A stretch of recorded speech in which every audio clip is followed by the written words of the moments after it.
پہ آپ کے پاس جو آتی ہیں کولیگز آپ کی، وہ ینگ ہوتی ہیں، آپ کا ان کی طرف دل مائل ہو جاتا ہے، اور پھر دوسری شادی بھی ہوتی ہے اس طرح سے. پھر خاتون کو ہم الزام نہیں دے سکتے. آپ کے بہت سے جاننے والے ہوں گے جنہوں نے 2 شادیاں 3 شادیاں کی. جی بالکل ہیں. کیا آپ نے ان کو خوش دیکھا؟ اللہ کے حکم سے کسی کو نہیں دیکھا. نہیں دیکھا. تو اگر ایک اچھا انسان برا ہو گیا تو اس کی وجوہات تلاش کیجیے، اس کو بلیم مت کیجیے.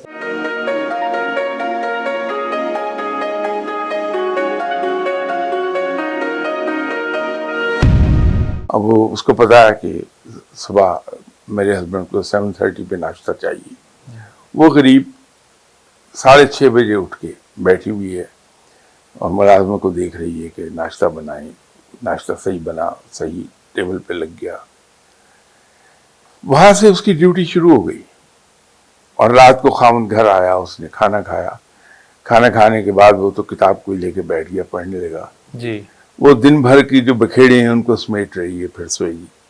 ٹھیک. تو ہمیں اس کی وہ جو ملٹی ڈائمینشنل ڈیوٹیز ہیں اور اس سے پیدا ہونے والے پریشرز ہیں، جی، ان کو اگر ہم نظر میں رکھیں. ایک رشتہ دار آیا ہے، وہ پسندیدہ گفتگو کر رہا ہے یا نہیں کر رہا ہے، لیکن اس نے اس کو مسکراتے ہوئے ہنستے ہوئے ہی رخصت کرنا ہے. اور جب تک وہ بیٹھا ہے اس نے she is to give him a good quality time کہ ناراض ہو کے نہ جائے. پھر اس کے اپنی امیڈیٹ رشتہ دار ہیں، خاوند کی بہنیں ہیں، ان کے اس پیرنٹس ہیں، اپنے بہن بھائی ہیں. جی جی. تو اس طرح سے وہ نمٹتی ہے. دیکھیے شاہ صاحب، ان سارے بکھیروں میں مصروفیت آپ نے گنوا دی خاتون کی، آپ نے مرد کی بھی گنوا دی. اس میں جو ایک نیڈ آف رومانس ہے ٹورڈز دا مین، وہ کہاں گیا؟ وہ تو مس ہو گیا. اس لیے پھر اس کا دھیان جو ہے وہ پھر آفس کی خاتون پہ. بالکل صحیح کہہ رہے ہیں آپ. میں یہ کہہ رہا ہوں کہ خاتون کو ہم الزام نہیں دے سکتے. ٹھیک.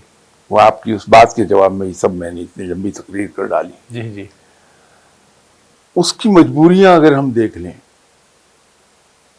تو پھر ہماری سمجھ میں آ جائے گا. ایک انسان جو اتنے پریشرز میں اس نے 14 گھنٹے گزارے ہیں، آپ اس سے یہ توقع رکھیں کہ اس کی سینس آف ہیومر اپنے پیک پر ہوگی تو سب زیادتی ہے. باس کو گھر پہ اس طرح کی ریلیکسیشن نہیں مل پاتی. جی. لیکن کچھ سمجھدار خواتین کو میں نے دیکھا. ایک خاتون کا اکثر حوالہ دیتا ہوں. جی جی پلیز. اور وہ ہیں تو UK میں، اور ایسا نہیں کہ بہت زیادہ پڑھی لکھی ہوں یا کسی ایسے سوسائٹی سے آ رہی ہوں جو بہت اونچی سوسائٹی. اندرون شہر ہے، لاہور نہیں، چھوٹا شہر، اس کا اندرون شہر. وہاں وہ پلی ہیں. والدین کے پاس اتنی ایجوکیشن نہیں تھی، یہ تو پھر گریجویشن کر گئی. ان کو میں نے دیکھا نو میٹر واٹ میں کام دیا. ہسبینڈ کے آنے کا جو ٹائم ہے، انہوں نے نہا دھو کے اور اپنے وہ میک اپ وغیرہ کر کے دروازہ کسی اور کو نہیں کھولنے دینا. خاوند نے گھنٹی بجائی، خود جائیں گی، دروازہ کھولیں گی، گریٹ کریں گی اس کو اور لے آئیں گی. جب تک وہ بیٹھا ہے اس کے ساتھ بیٹھی گپے مار رہی ہیں. اس کے بعد 1 منٹ میں کھانا لاؤں تمہارے لیے. کھانا لے کے آئے گی، خود بیٹھ کے کھلائے گی پاس. میں اس کو ویسے باپ کے سمجھ لیجیے، میں برا آدمی ہوں، میں اس کو اسٹڈی کرتا ہوں کہ اس کے اندر ایسی کیا خوبی ہے کہ اس کا خاوند باوجود ایسے جاب پر ہونے جہاں اس کا انٹریکشن دوسری لڑکیوں سے بہت ہے، جی، وہ وہ دوسری طرف کیوں نہیں دیکھتا. تو بالآخر میں اسی نتیجے پہ پہنچا کہ اس نے اپنی پرائرٹی سیٹ کی ہوئی ہے کہ جو کچھ میں نے بکھیڑے نمٹانے ہیں خاوند کے آنے سے پہلے نمٹا لوں، اور خاوند کے گھر میں اندر قدم رکھنے سے لے کے گھنٹہ 1.5 گھنٹہ میں نے اس کو بڑا کوالٹی ٹائم دینا ہے. صحیح. اور پھر جو بھی کام کرنا ہے، جب وہ چلا گیا بیڈ روم میں جا کے اپنی کتاب وغیرہ رسالہ کو پڑھ رہا، اس دوران میں نے سمیٹ لی انہیں چیزیں. یہ اللہ تعالیٰ نے اس کو کوئی نیچرل نیک دیا ہوا ہے. خواتین بعض کا شکایت کرتی ہیں کہ صاحب میرا خاوند بگڑ گیا، آوارہ ہو گیا، وہ دوسری عورتوں کے پاس جاتا ہے. جی. میں ایک سوال پوچھا کرتا ہوں کہ بیٹی مجھے ہمدردی ہے آپ سے پوری جو آپ کہہ رہی ہیں مجھے، لیکن میں ایک چھوٹا سا سوال کر لوں اگر آپ اجازت دیں تو یہ کیجیے.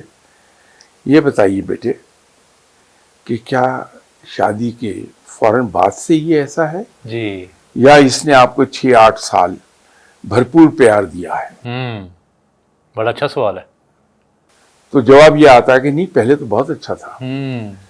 تو پھر میں یہ کہا کرتا ہوں کہ اگر ایک اچھا انسان برا ہو گیا تو اس کی وجوہات تلاش کیجیے، اس کو بلیم مت کیجیے. پھنسا لیا آپ نے یہ سوال کر کے. ویسے تو بات یہ ہے کہ اس وقت ہم لوگ اونچی ہواؤں میں ہوتے ہیں، ہم یہ کہتے ہیں کہ پیار مل رہا ہے خامد کا، تو اس کو تلخ ہو کے جواب بھی دے دیا، اس کی مرضی کے خلاف کام بھی کر لیے. اس نے کچھ کہنے کی کوشش کی تو اس کو ڈانٹ ڈپٹ کر کے بٹھا دیا خاموش.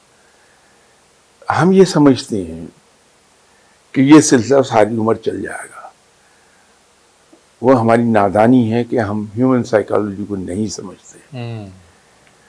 باہر جہاں اس کو عزت دی جائے گی، باہر جہاں اس کو لو اینڈ افیکشن شو کی جائے گی، وہ آہستہ آہستہ ادھر جھک جائے گا. تو تھوڑا سا ہمیں دیکھیے، عام رشتوں میں ہم بڑے فارمل رہتے ہیں. آپ سے میں ملوں گا تو اس میں خاصا فارمل ہو کے ملوں گا میں. جی جی. آپ کی 10 باتیں جو ناگوار گزریں گی وہ بھی میں پی جاؤں گا، آپ پہ ظاہر نہیں ہونے دوں گا. اپنا ویو پوائنٹ دوں گا تو ذرا سے سافٹ ورڈز میں دے دوں گا کہ آپ اوفینڈ نہ ہوں.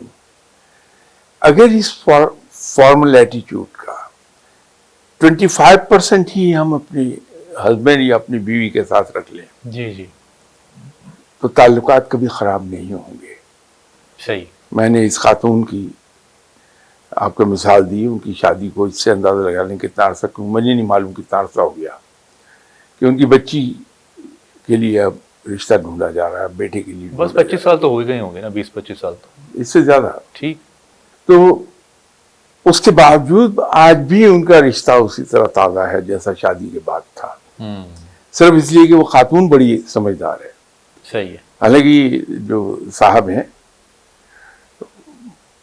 میری طرح ہی کے کرخت آدمی ہیں. صحیح ہے. جن کو بات کرنے میں بھی کبھی کوئی نرم الفاظ نہیں ملیں گے، ٹھیک، لیکن اس کے باوجود وہ چلا رہی ہے وہ بچی. اچھا، اب میں ذرا دوبارہ آ جاتا ہوں کارپوریٹ سیکٹر کی طرف. اب سینیریو آپ کے سامنے رکھتا ہوں کہ ایسا ہے کہ کیونکہ جو شادیاں ہیں، کیونکہ آپ کی جو وائف ہے وہ ذرا بوڑھی ہو چکی ہوتی ہے، آپ کی اٹریکشن جو ہے اس میں ذرا کم ہو چکی ہوتی ہے. یہاں پہ آپ کے پاس جو آتی ہیں کولیگز آپ کی، وہ ینگ ہوتی ہیں، آپ کا ان کی طرف دل مائل ہو جاتا ہے، اور پھر دوسری شادی بھی ہوتی ہے اس طرح سے، پھر کہیں بعض اوقات تیسری شادی بھی ہوتی ہے. تو یہ جو اس طرح کی دوسری شادیاں ہوتی ہیں، کیا آپ اس کے سپورٹ میں ہیں یا اس کے اگینسٹ ہیں آپ؟ اگر آپ اجازت دیں تو میں جواب دینے کے بجائے آپ سے ایک سوال کر دوں. جی جی پلیز.